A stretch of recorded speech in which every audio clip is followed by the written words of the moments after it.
అంశం చూసుకున్నట్టయితే తెలంగాణ జాగృతి అధ్యక్షురాలు ఎమ్మెల్సీ కవిత త్వరలో జిల్లా పర్యటన చేరున్నారు. ఇక దీనికి సంబంధించి పోస్టర్ విడుదల చేయనున్నారు. ఈ నెల చివరి వారంలో యాత్ర ప్రారంభించినట్టుగా తెలుస్తోంది. ఈ యాత్రలో భాగంగా మేధావులు విద్యావంతులతో సమావేశమవుతారని తెలుస్తోంది. సామాజిక తెలంగాణ లక్ష్యంగా యాత్ర చేరున్నారు. ఇదే అంశానికి సంబంధించి దీనిపై జాగృతి చీఫ్ కవిత మాట్లాడుతున్నారు. ఇప్పుడు లైవ్ చూద్దాం. 2 రోజులు ఉండి ఆ జిల్లాల్లో ఉండే ఆ మండలాల్లో ఉండే మేధావులని, నాయకులని, కార్యకర్తలని, ప్రజలని, మహిళల్ని, యూత్ని అందరినీ కూడా కలుస్తాం. అందరితో కూడా మాట్లాడతాం. అందరితో కూడా సమాలోచనలు చేస్తాం. ఆలోచనలు పంచుకుంటాం. దాని నుండి ఒక సొల్యూషన్ ఖచ్చితంగా వస్తుంది. సామాజిక తెలంగాణ కావాలి అని అంటే, అందరం సమృద్ధిగా ఉండేటటువంటి తెలంగాణ కావాలంటే, అందరికీ సమాన గౌరవం ఉండేటటువంటి తెలంగాణ కావాలంటే, అందరికీ సమాన అవకాశాలు వచ్చేటటువంటి తెలంగాణ కావాలంటే ఏం చేయాలి, ఎట్లా ముందుకు పోవాలి, ఎట్లా సాధ్యమవుతుంది, ఈ అంశాలు కేవలం హైదరాబాద్లో కూర్చొని చర్చిస్తే కావు. హైదరాబాద్లో ఉండే వాళ్ళతోనూ చర్చించాలి, ఊర్లలో ఉండే ప్రతి ఒక్కరిని కూడా కలుపుకొని చర్చించాలి. అల్టిమేట్గా ఫలితాలు ఎవరికి రావాలనుకుంటున్నాం? ఆయా గ్రామాల్లో ఉండేటటువంటి యువతకు ఫలితాలు రావాలి, ఆయా గ్రామాల్లో ఉండేటటువంటి మహిళలకు ఫలితాలు రావాలి, ఆయా గ్రామాల్లో ఉండేటటువంటి రైతులకు ఫలితాలు రావాలి. ఇవి రావాలి అంటే వాళ్ళ దగ్గరికి పోయి మనం ఆలోచన చేయాలి. దానికోసమే ఒక 4 నెలల యాత్రను తెలంగాణ జాగృతి నుండి చేపడతా ఉన్నాం. జాగృతి జనం బాట అనేటటువంటి పేరుతోని ఈ యాత్రను చేపడతా ఉన్నాం. ఈ జనం బాట కార్యక్రమంలో ప్రతి జిల్లాల్లో 2 రోజులు ఉంటాం. ఆ 2 రోజులు కూడా అక్కడ ప్రజలతో అందరితో మమేకం అవుతాం, మాట్లాడతాం. ఆ తర్వాత మీకు షెడ్యూల్ మొత్తం ఇవ్వడం జరుగుతుంది. ఇచ్చినటువంటి షెడ్యూల్ ప్రకారం ఆయా జిల్లాల్లో కార్యక్రమాలు ఉంటాయి.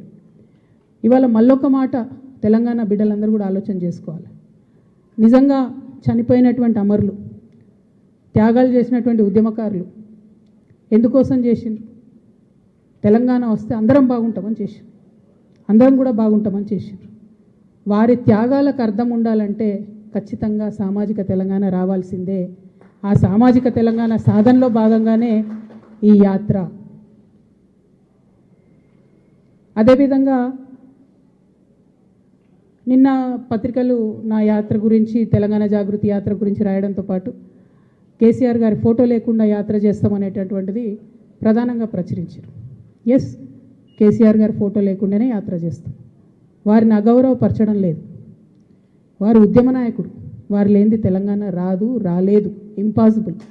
కానీ ఇవాళ వారు ఒక పార్టీకి అధ్యక్షులుగా ఉన్నారు. ఆ పార్టీ నుండి నన్ను సస్పెండ్ చేయడం జరిగింది. ఆ పార్టీలో నేను ఇవాళ ప్రాథమిక సభ్యురాలుగా కూడా లేను. నేను తెలంగాణ ప్రజల దగ్గరికి పోయి మళ్ళీ వాళ్ళ సమస్యలు ఏంటి తెలుసుకొని తెలంగాణ జాగృతి అనే సంస్థను పటిష్టం చేసేటటువంటి ఈ ప్రయత్నంలో కేసీఆర్ గారి ఫోటో పెట్టుకోవడం అంటే నైతికంగా నాకు కరెక్ట్ కాదు. అది చెట్టు పేరు చెప్పుకొని పండ్లు అమ్ముకోవాలనే ఆలోచన నాకు లేదు. ఆ చెట్టు నీడన ఉన్నన్ని రోజులు ఆ చెట్టును సంరక్షించాలని, ఆ చెట్టును దుర్మార్గుల బారి నుంచి కాపాడాలని నేను చెయ్యని ప్రయత్నం లేదు.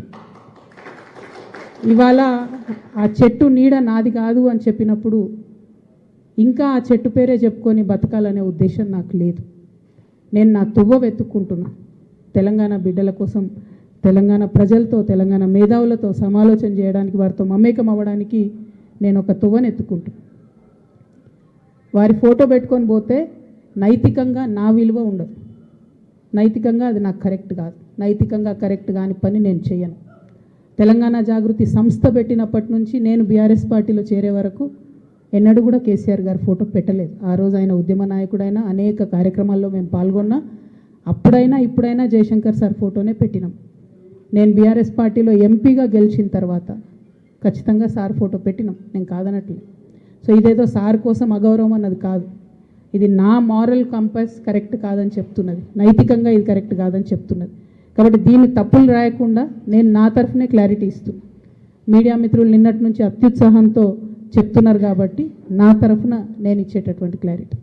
వారు నా తండ్రి గారు, వారి కడుపున పుట్టడం అనేది జన్మజన్మాలకు నేను చేసుకున్నటువంటి అదృష్టం.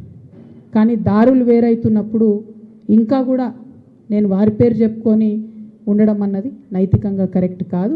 అందుకోసమే వారి ఫోటో లేకుండా ముందుకెళ్తున్నామనే విషయాన్ని ఈ సందర్భంగా తెలియజేస్తూ ఉన్నాను. మరి అదేవిధంగా ఇప్పుడు ఒక్కసారి పోస్టర్ లాంచ్ చేసి, ముహూర్తం ఏదో ఉంది, పోస్టర్ లాంచ్ చేసి మళ్ళీ కూర్చొని మళ్ళీ మాట్లాడతాం మీతో.